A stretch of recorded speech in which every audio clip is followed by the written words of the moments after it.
உங்களுடன் ஸ்டாலின் திட்டத்தில் ஏற்பாடு செய்யப்பட்டுள்ள 10,000 முகாம்களையும் பொதுமக்கள் பயன்படுத்திக் கொள்ள வேண்டும் என முதலமைச்சர் ஸ்டாலின் வேண்டுகோள் விடுத்துள்ளார். அரசு துறைகளின் சேவைகள், திட்டங்களை மக்கள் வசிக்கும் பகுதிக்கே சென்று வழங்கும் வகையில் உங்களுடன் ஸ்டாலின் என்ற திட்டத்தை வரும் 15ஆம் தேதி சிதம்பரத்தில் முதலமைச்சர் ஸ்டாலின் தொடங்கி வைக்க உள்ளார். இந்த திட்டத்தின் கீழ் நகர்ப்புற பகுதிகளில் 3,768 முகாம்கள் மற்றும் ஊரக பகுதிகளில் 6,232 முகாம்கள் என மொத்தம் 10,000 முகாம்கள் நடைபெற உள்ளன. முகாம்களில் பெறப்படும் விண்ணப்பங்கள் மீது 45 நாட்களில் உரிய நடவடிக்கை மேற்கொள்ள அறிவுறுத்தப்பட்டு உள்ளது.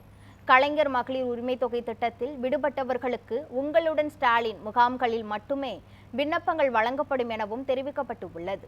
கடந்த 7ஆம் தேதி முதல் ஒவ்வொரு வீட்டுக்கும் தன்னார்வலர்கள் நேரில் சென்று இந்த திட்டத்திற்கான விண்ணப்பங்களை வழங்கி வருகின்றனர்.